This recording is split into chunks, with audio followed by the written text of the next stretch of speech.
चाणक्य नीति में कहा गया है कि जो व्यक्ति अपना लक्ष्य तय नहीं कर सकता वह जीत भी नहीं सकता। जैसे ही भय निकट आए, आक्रमण करके उसका नाश कर दो। संसार की सबसे बड़ी शक्ति नारी का यौवन और सुंदरता है। अगर सांप जहरीला न भी हो तो भी उसे जहरीला होने का ढोंग करना चाहिए। यह मनुष्य का मन ही है जो उसके बंधन या स्वतंत्रता का कारण है। सच्चा पुत्र आज्ञाकारी होता है, सच्चा पिता प्रेम करने वाला होता है और सच्चा मित्र ईमानदार होता है। जब तक शत्रु की दुर्बलता का पता न चल जाए तब तक उसे मित्रता की दृष्टि से रखना चाहिए। एक मूर्ख व्यक्ति के लिए किताबें उतनी ही उपयोगी होती हैं जितना कि एक अंधे व्यक्ति के लिए आईना। कौशल को छुपा हुआ खजाना कहा जाता है क्योंकि वो परदेश में एक मां की तरह बचत करते हैं। भगवान मूर्तियों में मौजूद नहीं है, आपकी भावनाएं ही आपका भगवान है। आत्मा तुम्हारा मंदिर है। आप जिस चीज के लायक हैं उससे कम पर कभी समझौता न करें।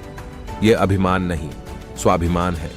सबसे बड़ा गुरु मंत्र है, कभी भी अपने राज किसी को मत बताना, यह आपको नष्ट कर देगा। फूलों की सुगंध हवा की दिशा में ही फैलती है, लेकिन इंसान की अच्छाई हर दिशा में फैलती है। एक बुद्धिमान व्यक्ति अपने बच्चे को सावधानी से पालता है क्योंकि उच्च मनोबल वाले शिक्षित व्यक्ति को ही समाज में सच्चा सम्मान मिलता है।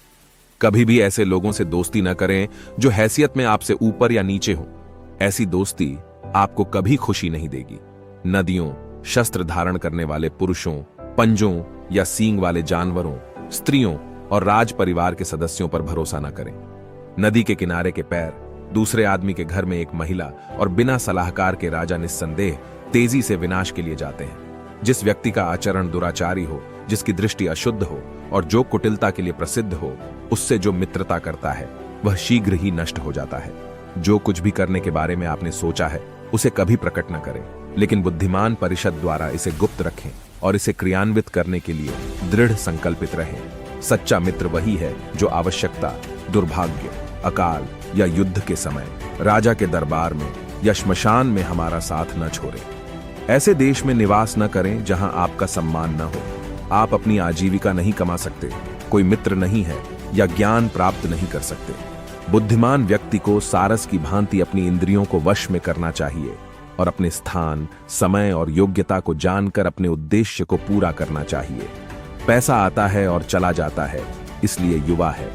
जीवन जाता है और आत्मा जाती है, कुछ भी हमेशा के लिए नहीं रहता।